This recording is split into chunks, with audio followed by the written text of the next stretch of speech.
The GI Journal goes to press.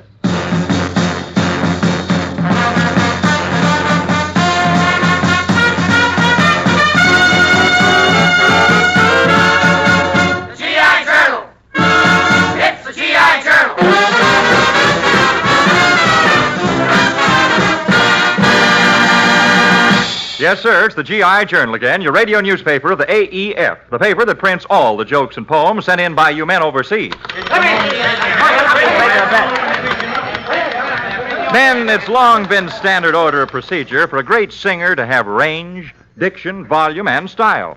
Today, it's my rare privilege to present a singer who really went out of channels on all those directives. Your editor-in-chief for this edition, Bing Crosby. Hi, men. Hi, Bing. And thanks.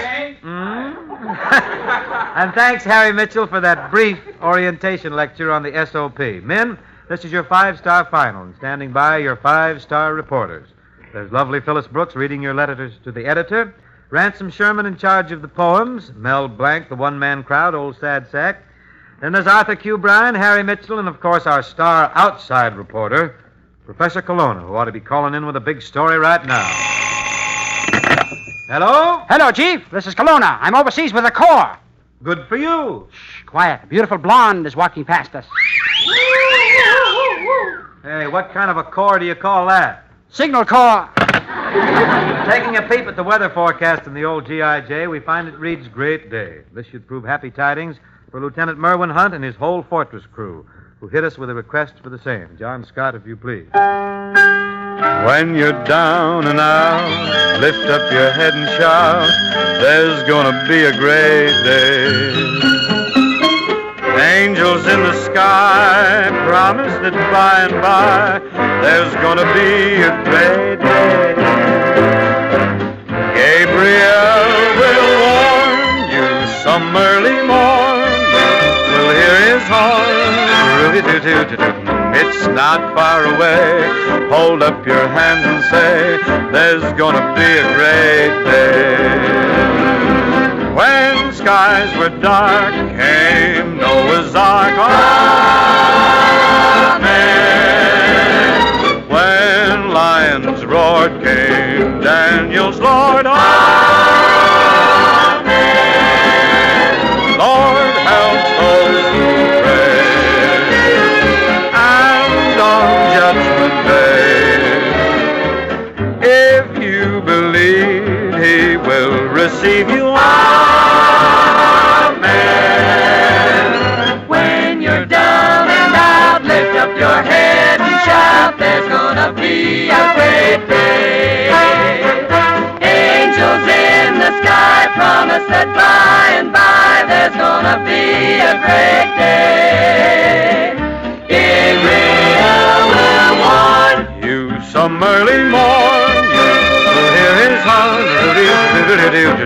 It's not far away. Hold up your hands and say, there's gonna be a great day. Hold them presses, hold the presses. Some very fine poems just came in for our Muses from the Muses. Well, clever indeed, Editor Ransom Sherman. Lay 'em right in jar. I will, Bing Crosby. The first one is from Private Jack Ruffin. I wish I was a little egg away up in a tree. I wish I was a little egg as rotten as could be. And when a KP pusher would start to yell at me, I'd throw my rotten little self and splash all over he. Now, let's get down to some of the lighter stuff, eh? You mean the yolk? Yeah. Well, Leon Petrunik aboard a destroyer sent it.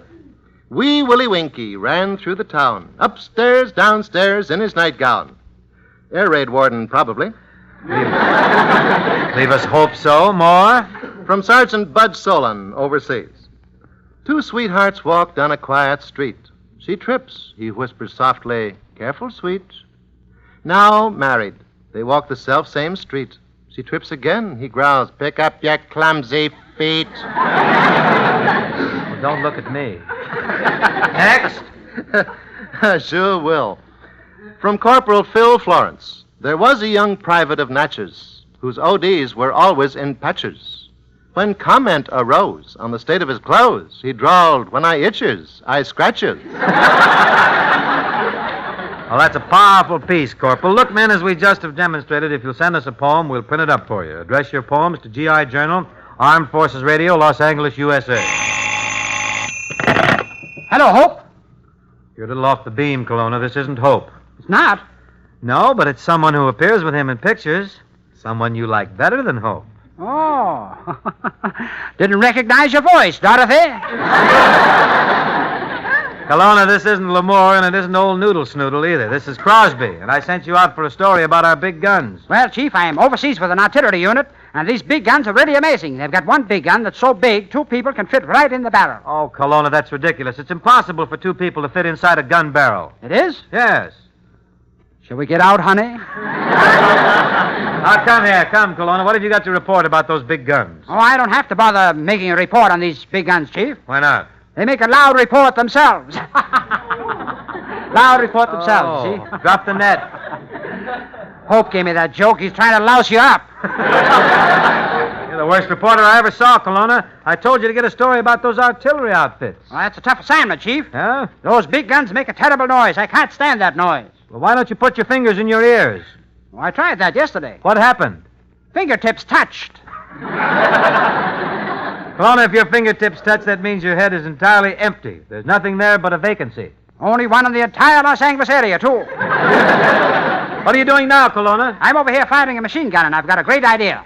Instead of suspenders, I wear the ammunition belt around me. Instead of suspenders, you wear the ammunition belt. Why is that such a good idea? In case you forget to reload, your pants fall down.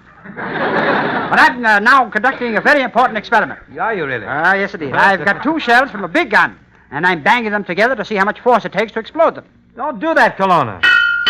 All in the interest of science, you know. Kelowna, you're a stupid moron. So what do you know? Now I'm a blasted idiot. Skimming through the classified, we come to the semi-classical. It's for Raggy Ragone and all his buddies at APO 709. It's long ago and far away.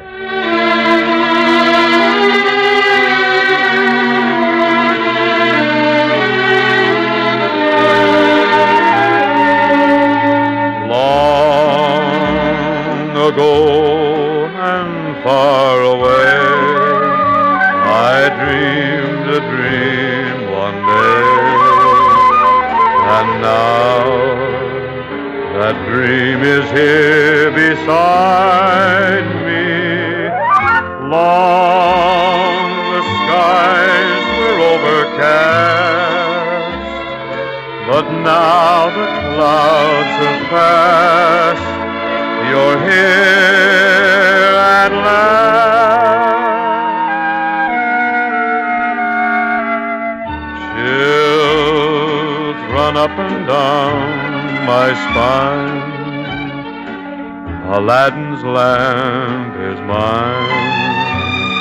The dream I dreamed was not denied me.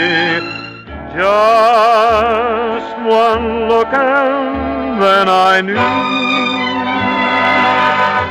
that all I longed for long ago was you.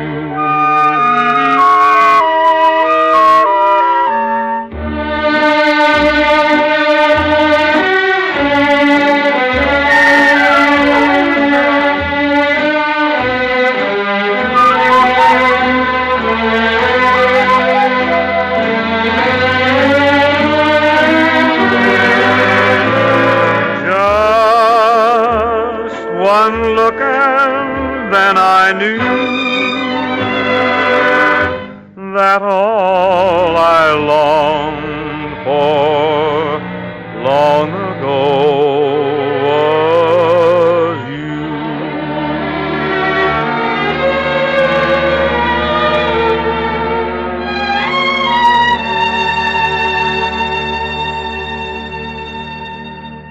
We turn now to the letters to the editor. And reading your letters is another in our parade of pin-up girls, one of Hollywood's loveliest leading ladies, Miss Phyllis Brooks.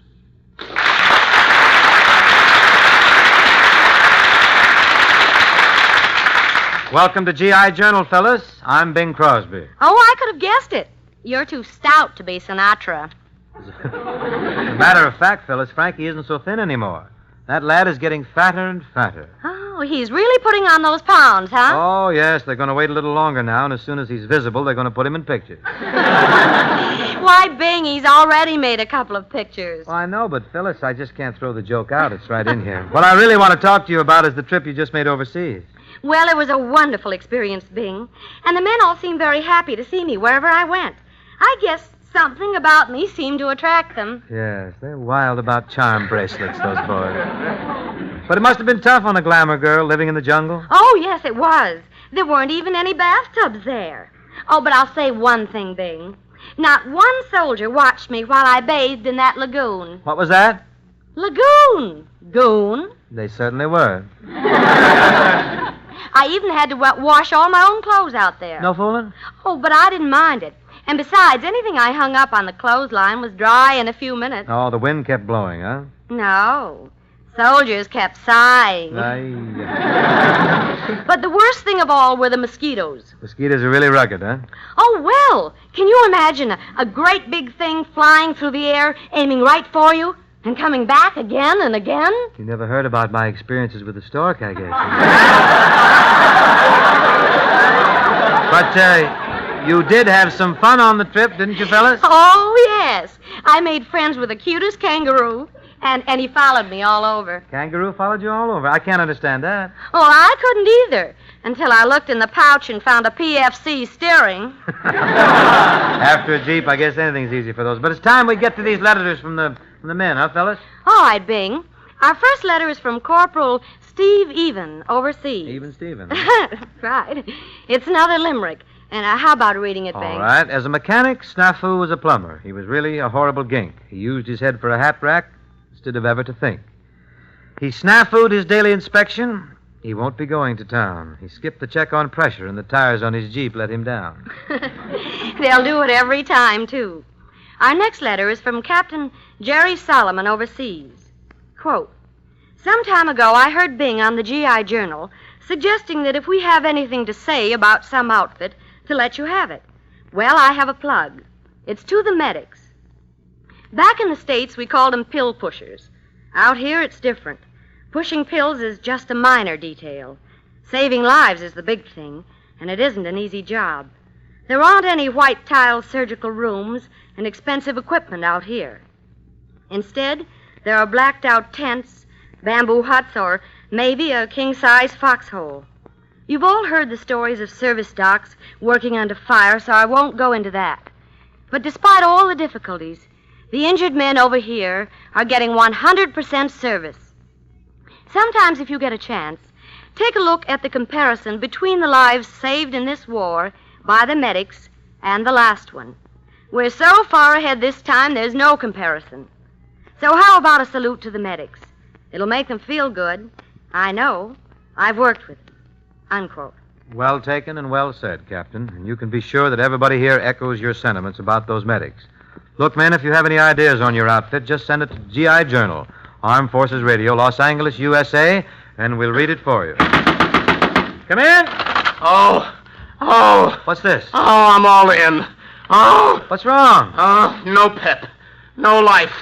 I'm flat. Flat, eh? Who are you? Oh, just a little old bottle of PX beer.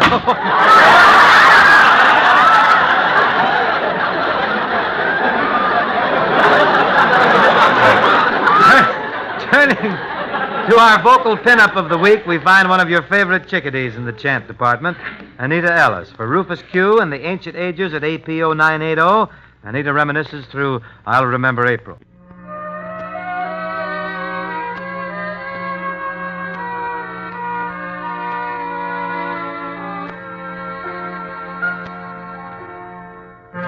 This lovely day will lengthen into evening.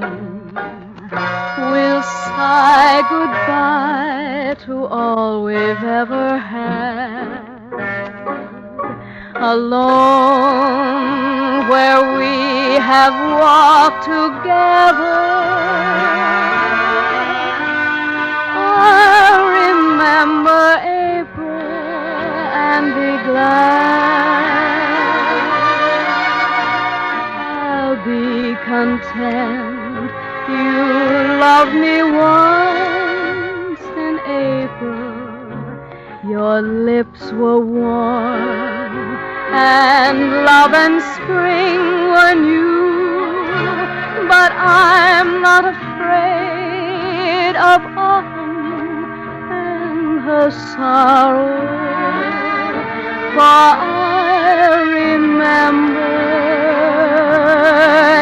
April and you.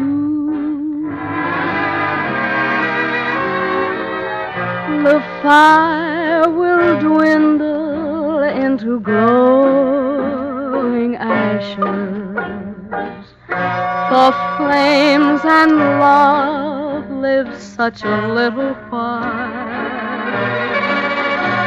I won't forget, but I won't be lonely. I remember April, and I'll smile.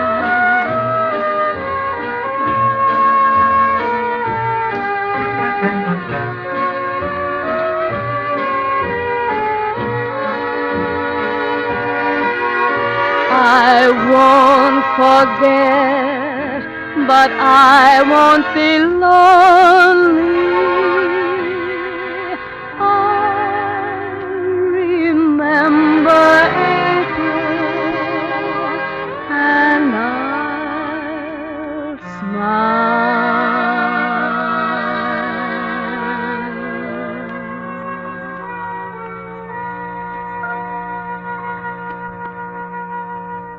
Glancing across the pages of G.I. Journal, we see a heading, Advice to the Love Learner. And that means, of course... Me. Poor widow fragile me.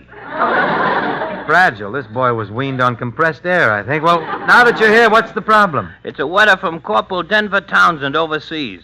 Says he has a great problem. He falls in love with every girl he sees. With every girl he sees? Yep.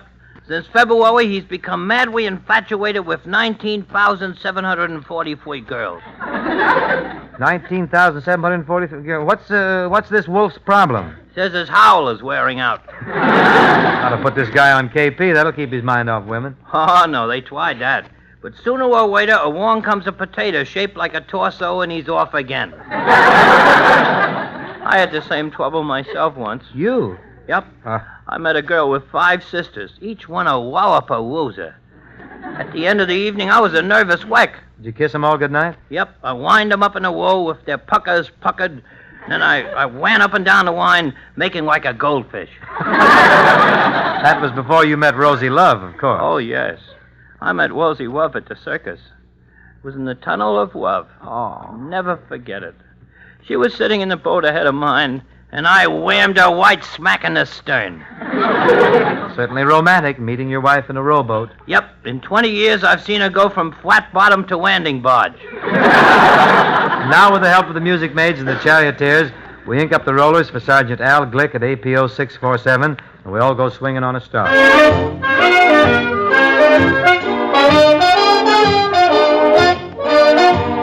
How would you like to swing on a star?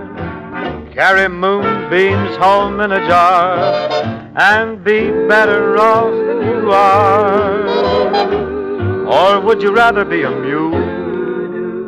A mule is an animal with long, funny ears, kicks up at anything he hears. His back is brawny and his brain is sweet. He's just plain stupid with a stubborn streak. And by the way, if you hate to go to school, you may grow up to be a mule. Or would you like to swing on a star, carry moonbeams home in a jar, and be better off than you are? Or would you rather be a pig? A pig is an animal with dirt on his face. His shoes are a terrible disgrace. He has no manners when he eats his food. He's fat and lazy and extremely rude. But if you don't care a feather or a fig, you may grow up to be a pig. Or would you like to swing on a star, carry moonbeams home in a jar,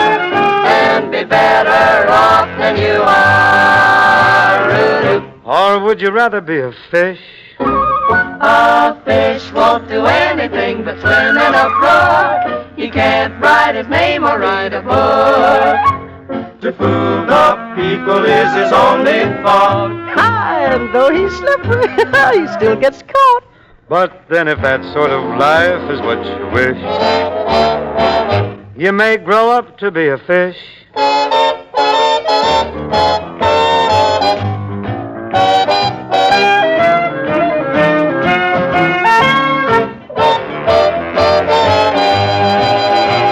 A new kind of jumped up slippery fish, and all the monkeys are in the zoo.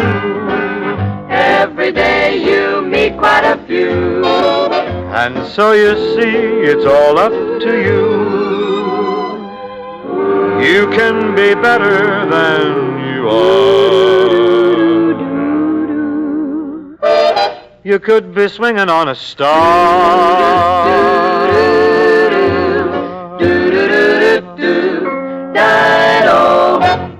Around this time each week, we see a fine figure of a man approaching. That's here I would have been here quicker, but I was delay. You get tuned up, play something, will you? What, you gonna lay that egg and hatch it right here? Tell all the nice people who you are before it's too late. Oh, me? I'm a lieutenant, captain, major, colonel, general, private sad sack. You sure are. All set to give us another chapter of your life? Oh, I've told you everything. There's nothing more to say. I can't think of a single. We skip the sad sack's early life and we pick up with him at the age of 12 when he's in kindergarten. The teacher asks the sad sack to dust the powder off the blackboard erasers. A few minutes later, and he's back. Sack, your eyes are all red and there's a lump on your head. What happened? Well, you see, the erasers were full of the dust got in my the air was full of I got into the wrong powder room. The sad sack leads the life of all normal boys. He goes swimming, and he's the first one to dive in the water. Oh, boy, this is sweet. It's sweet. It's so nice and... come on in. The water's... the water's... get me out of here! Comes the war, and the sad sack is hit by a surge of patriotism. He enlists, and they make a cook out of him. After his first meal, he looks at the men around him, and he proudly says... Gee, fellas, wasn't that delicious? Why, just like they serve you at the at Lindy, at the pump, at the Rainbow. Wasn't it the taste? Wasn't it the stretcher bearers? The sad sack meets a beautiful blonde, and he takes her to the park in the evening. Oh, it's so dark out here. I'm frightened. Hold me close. Yeah, and nobody can see a thing. And now's my chance. I've been waiting for a chance. And now I can try out my new searchlight. The sad sack is shipped overseas, and he's sent out with a walkie-talkie to scout. He spots the enemy. Hey, Sarge. Hello, Sarge. I want to report. I want to report that I captured. I got him to the trap. I got him to the trap. I got him to the help. I'm a prisoner. While the sad sack is in prison, pacing the floor, planning a method of escape, help arrives.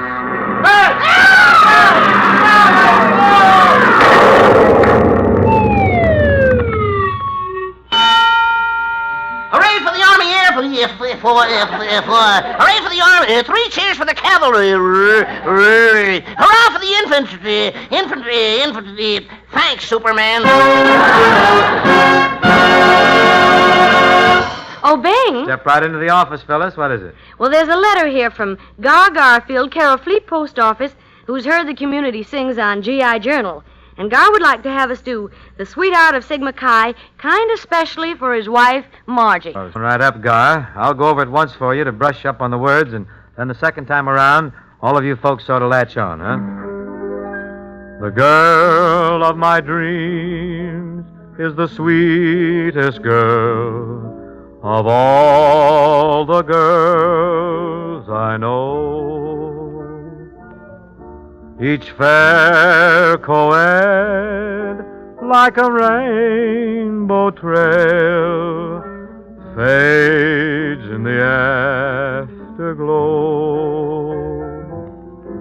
Oh, the blue of her eyes and the gold of her hair are a blend of the western sky, and the moonlight beams on the girl of my dreams.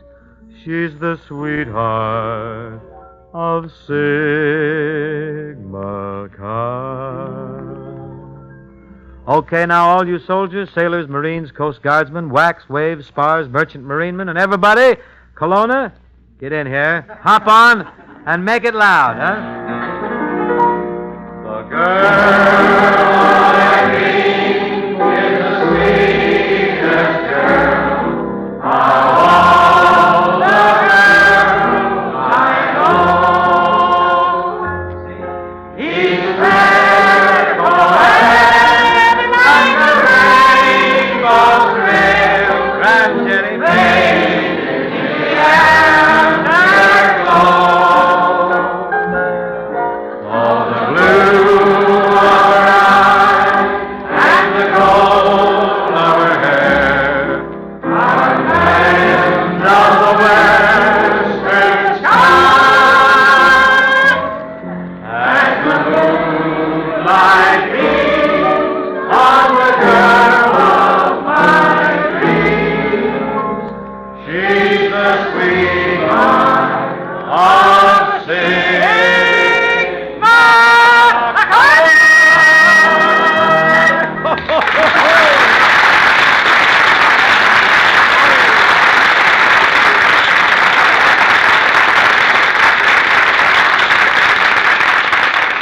While they're doing a paste job on Kelowna's torn tonsil, I must tell you that was great. If that doesn't set Fred Waring's chorus to rehearsing like mad, I'll eat your helmet liner. But we'll have to cut out now, but before I go, remember what G.I. Joe says. Don't forget, soldier, your appearance is one of the ways by which people judge the United States. Take care of your clothes. Look who's talking. Take care. I'll be seeing you, though. This is Bing Crosby saying so long.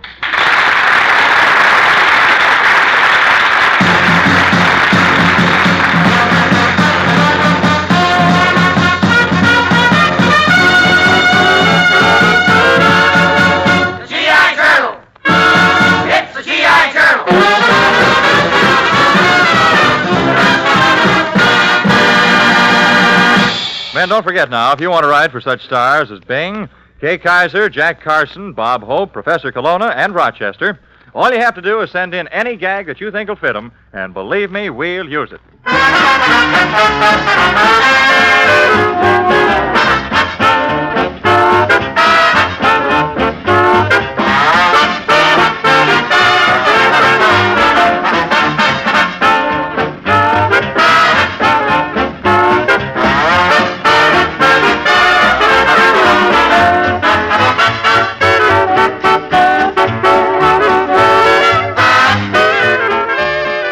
This is the Armed Forces Radio Service.